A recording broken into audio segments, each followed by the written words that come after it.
I'm Dave, EVM Media, The Pulse, and we are here in Bend right now with an effort called Occupy Wall Street. Yes. And with me is Greg Delgado. Greg, glad to have you with us today. Thank you. So what is this all about? This started with the Occupy Wall Street in New York. That movement, people saw that this is an energy there. And what happened here in Bend is we started with a speaking on Saturday afternoon in the park. And we heard 2 hours of people's stories of suffering and how this economy is affecting everyone and from every sector of our community. So everybody gathered and we chose to do a convergence and do this Occupy Bend camp. So everybody's just coming in, they're in support, and they're supporting by bringing food, firewood, and camping out. So this is just a big movement of people organically just trying to figure out what they can do to change this, and what is causing this and what we can do to make a change. So what is the central message here, central theme? Well, the central message is everybody's suffering. Everybody's hurting. This economy is affecting everybody. And that's the central message. And the message here is we all have a voice, and we're going to allow everybody's voice to be heard. And we come from different cultures, different backgrounds, different beliefs, but everybody here has a voice, and we're providing that space to have that voice in a nonviolent, peaceful kind of way. The other aspect will be what we can do as a community together to make a change that'll effectively support our community and help our people. And that's the other part. Yes, there's a lot of other messages about corporate America, corporate personhood. There's messages about the lobbyists. All these messages are part of what we're listening and talking and saying what is the most effective way to move forward as a community.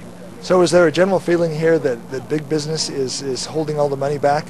The general feeling here is that one of the things that people are believing strongly is corporate personhood has affected our communities in a way that is detrimental to our communities. That's one thing that they're seeing.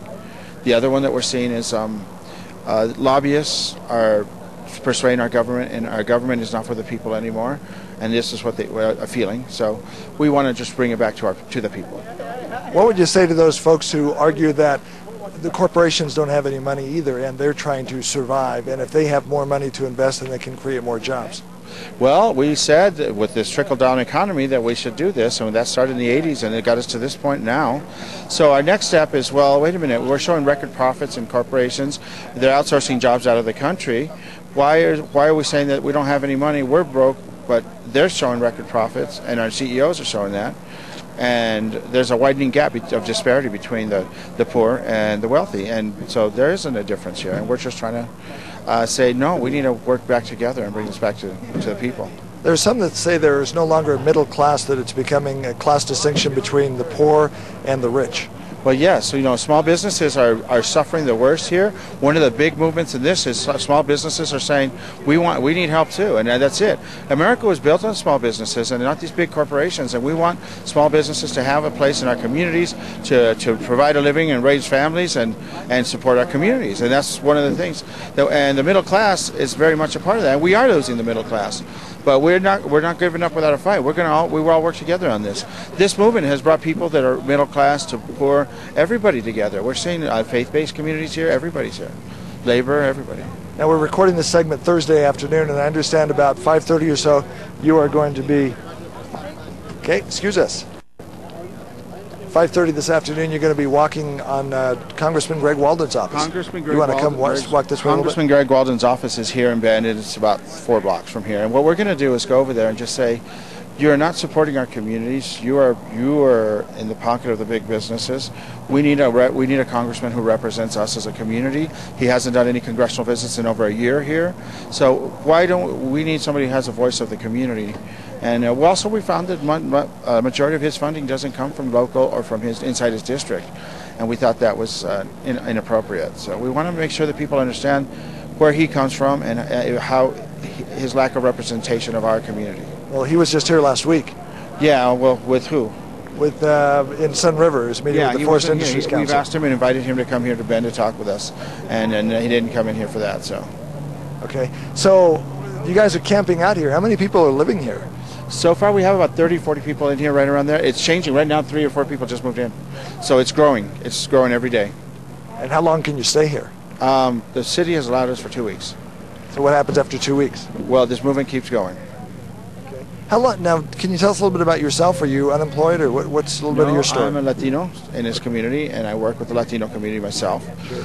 I just saw this as an organic movement of the community coming together, and I thought we need to do something to be a part of this, and that's why I came here. Do you have a few more minutes to talk? What do you? Any ideas coming out about maybe what the government could do, what businesses can do to help? Well, one of the things is this lot belongs to the city, and this is one of the where they got duped in this economy too. So we know that this lot, what they paid for and what it's worth, is there's a disparity there, and that's why we ironically we wound up here, and they were duped by this economy as well. So I think as a community, the first thing we need to do is have our officials listen to the voice of the peoples, all of the people, not just the ones they choose. We need voices for everybody, and provide room at the table for people to talk and have these discussions. So that's the main thing. If people are watching this report, they want to get involved, is this a nationwide movement? Yes, it's global actually. There's over 1,800 cities across the globe as of Saturday that we're starting this movement. So it's gone global, about 64 cities, countries, and in the United States, total of 1,800 or plus. I mean, there's little towns like Scio, Oregon, which is 500, are doing an occupation. So this is going in small towns, big cities, everywhere. Now, you've watched the news reports about the occupation in New York City's Wall Street, correct? I've been watching some. I've been limited because we've been very busy here building this village. Okay. What would you say to the people that are critical of the Occupy Wall Street effort in New York, in that all the garbage that's being piled up on the street, and it's just kind of a mess? You know what I'm talking about? Yeah, I remember they were saying about that they wanted to remove the people to clean up the garbage, is what they said, yeah. Well, they decided it was okay to leave the people there for a reason. I think instead of throwing people out just to clean up the mess, I think the best message is to, excuse me? But anyway, so the best thing is to work with the people to make sure that we keep clean and sanitary, and that's what we're doing. As for example, here we're having porta potties brought in, so we're not. And yeah, we keep the clean, and we work together to keep the place clean. So this site is fairly clean. It doesn't look like New York City. No, we're doing it different here. We're connecting with all of this. You know, everybody has issues. They're growing. As the faster you grow, these issues come up. But as a community, we work together to build this and to change that. Okay, Greg, thank you for talking to us today on The Pulse. All right. I'm Dave Adams, along with everybody else there, at the old Bend Bulletin site in Bend, Oregon, with the Occupy Wall Street effort. The Pulse, finding out what's happening in your community.